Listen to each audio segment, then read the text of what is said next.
bakal mendemonstrasikan terkait dengan metode pembelajaran, yaitu berpikir kritis. So, semuanya jangan lupa tonton videonya dari awal sampai akhir ya teman-teman. See you. Oke, assalamualaikum warahmatullahi wabarakatuh dan selamat pagi semuanya. Waalaikumsalam warahmatullahi wabarakatuh. Selamat pagi, Bu. Sebelumnya apa kabar nih teman-teman semuanya di sini? Alhamdulillah baik, Bu. Oke teman-teman semuanya, jadi di sini Ibu akan menjelaskan terkait dengan materi permintaan uang. So, buat teman-teman semuanya yang belum mengetahui terkait dengan permintaan uang itu seperti apa, manfaatnya itu apa, dan di sini kita bakal bahas bersama-sama dan voting sama-sama terkait dengan materi permintaan uang. Dan sebelum masuk ke permintaan uang, Ibu mau tahu nih, menurut kalian permintaan itu apa sih?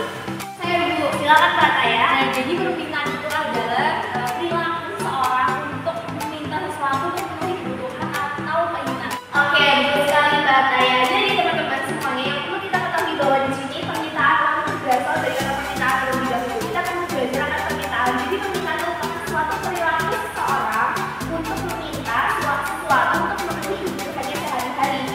Oke, sebelumnya kita perlu ketahui juga ada 3 motif menurut Keynes di teori permintaan uang. Sebelum dijelaskan oleh ini, Ibu mau tanya terlebih dahulu ke teman-teman, siapa yang ingin tahu 3 motif tersebut? Silakan bisa angkat tangan. Bu. Silakan Mbak Nabila. Oke, terima kasih atas kesempatannya. Saya Nabila dan anak 4 izin menjawab ya terkait dengan motif permintaan uang itu.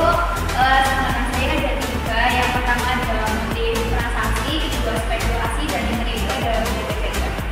Oke, betul banget ya Mbak Nabila dan terima kasih buat jawabannya sangat tepat sekali. Oke, jadi dimohon teman-teman bisa mencatat Ibu saat berada di depan ya. Jadi untuk yang perlu kita ketahui bahwa ada 3 motif dalam permintaan uang. Jadi untuk motif yang pertama itu adalah motif transaksi. Motif transaksi itu secara kesimpulannya adalah di mana tujuan manusia untuk memegang uangnya untuk proses transaksi memenuhi kebutuhan sehari-hari. Contohnya itu ada untuk membeli buku. Kalau kalian kan susah pasti beli buku ya, beli buku, lalu untuk transportasi, untuk membayar kepanitiaan dan lain-lain. Kalau misalnya kalian butuh kepanitiaan dan sebagainya, ini untuk memenuhi kalian sehari-hari. Sampai sini motif transaksi bisa dipahami? Bisa, Oke, sip. Kita lanjut ke motif spekulasi. Motif spekulasi itu motif untuk seseorang berkeinginan memegang uangnya untuk mendapatkan keuntungan. Ada yang tahu contoh motif spekulasi itu apa? Contohnya? Menyimpan uang, betul, untuk mendapatkan keuntungan. Contohnya ada investasi dan lain sebagainya. Oke, bisa dipahami teman-teman? bisa, Bu. Selanjutnya motif berjaga-jaga, di mana seseorang itu memegang uangnya untuk keperluan yang belum terprediksi. Contohnya itu adalah ketika orang itu adanya asuransi, misalnya asuransi kesehatan, asuransi ketenagakerjaan dan lain sebagainya. Dan ini untuk motif yang berjaga-jaga, contohnya asuransi. Dan mungkin bisa ditambahkan contoh yang lain kurang lebihnya seperti ini teman-teman. Apakah bisa dipahami semuanya? Setelah kita memahami terkait dengan 3 motif, kita perlu mengetahui terkait dengan ahli-ahli yang berpengaruh pada permintaan uang, yaitu ada 2 ahli. Yang pertama ada David Ricardo sebagai pelopor yang pertama dan dilengkapi oleh Irving Fisher, di mana David Ricardo itu menyampaikan argumen ataupun pemaparan terkait dengan bahwasanya ketika uang yang beredar itu 2 kali lipat lebih banyak dibandingkan yang sebelumnya, maka akan menyebabkan nilai mata uang itu akan turun. Ibaratnya kayak gini teman-teman, ketika semakin banyak produk yang dijualkan oleh perusahaan itu semakin banyak di mana-mana ada, maka otomatis harga ataupun nilai yang dijual pasti akan semakin turun kan, karena persaingannya ibaratnya semakin sempurna gitu, di mana-mana ada. Ibaratnya seperti itu, ketika uang yang beredar itu semakin banyak, maka nilai mata uang itu akan turun. Jadi di sini peran Bank Indonesia itu akan bisa mengontrol terkait dengan uang yang dicetak, uang yang disebarkan, dan uang lain-lain yang akan disalurkan oleh pemerintah sehingga kontrol lajunya nilai mata uang tersebut. Dan selanjutnya dilengkapi juga oleh Irving Fisher, di mana Irving Fisher itu menambahkan rumus-rumus lengkap terkait dengan perhitungan percepatan uang dan lain sebagainya. Kita bahas, oke? Oke, Bu.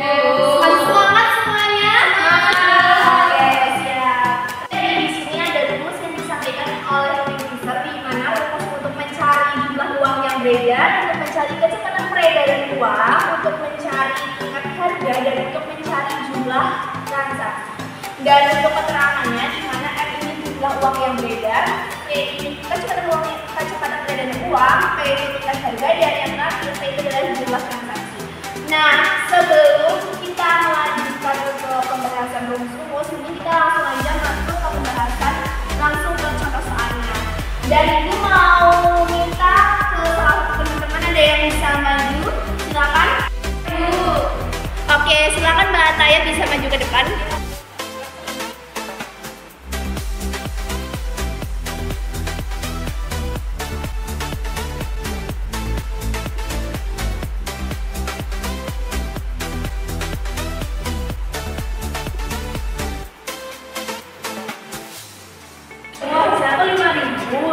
Kenapa 5.000? Karena rumusnya kan kita kan nyari berapa kan jumlah barang yang dijual, lalu sama kamu ini katakan ya kita itu jumlah barang, terus M-nya jumlah yang beredar kan 25 juta, terus V-nya kecepatannya sebanyak 10 kali, terus P itu tingkat harga harganya sesuai soal ada 50.000, terus kita hitung endingnya itu hasilnya 5.000. Oke, betul Mbak Ataya. Jadi tepuk tangan yang meriah buat Mbak Ataya.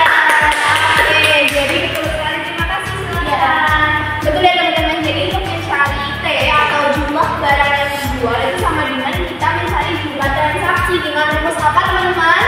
T sama dengan F kali V bagi P, dan hasilnya adalah 5.000. Oke, betul. Jadi seperti ini teman-teman sudah mudah semua dan sudah paham. Dan selanjutnya kita mau melanjut ke materi berikutnya. Dan teman-teman sudah bersedia? Sudah, Bu. Oke, sip, lanjut. Teman, jadi di sini kita akan masuk ke pembahasan inti, yakni ada kurva permintaan uang. Mana kurva permintaan uang itu ada suku bunga dari jumlah uang yang diminta. Tapi mau tahu terlebih dahulu siapa yang mau maju untuk menjelaskan terkait dengan dasarnya teori permintaan uang, kurva permintaan uang, silakan. Oke, karena tadi Mbak Nabila dulu, silakan Mbak Nabila bisa maju ke depan. Ketika suku bunga berada di F1, maka jumlah uang yang diminta berada di F1. Dan ketika suku bunga dari F1 diturun ke F2, maka otomatis dari M1 ataupun jumlah uang yang diminta akan bergeser ke sebelah kanan ke M2 ataupun slot positif gitu. Mungkin dari saya cuma tahu segitu sih Bu, dari ibunya mungkin bisa jelasin lebih jelas tuh. Oke, betul. Jadi sebelumnya kita apresiasi terlebih dahulu buat Mbak Nabila yang udah bisa menjelaskan. Silakan.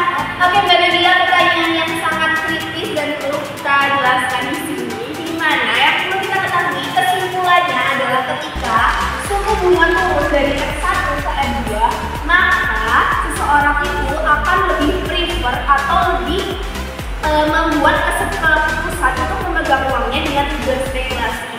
Tujuan spekulasi contohnya apa teman-teman? Investasi Bu. Betul, tujuan spekulasi itu untuk mendapatkan keuntungan. Jadi ketika ibaratnya kayak gini, ketika ibu itu sedang memegang uang banyak dan suku bunganya itu turun dan ibu akan lebih memilih untuk investasi, untuk trading saham dan lain sebagainya untuk mendapatkan keuntungan yang lebih banyak dan berkali-kali lipat. Sampai sini ada yang mau ditanya lagi atau sudah dicukupkan? Cukup. Udah mudah semuanya? Mudah. Siap. Jadi mungkin karena materi kita sudah cukup dan untuk closingan, Ibu ucapkan terima kasih banyak kepada teman-teman yang sudah berpartisipasi aktif dan terima kasih banyak sebesar-besarnya. Untuk pertemuan selanjutnya kita akan membahas terkait dengan penawaran uang. Jangan lupa kalian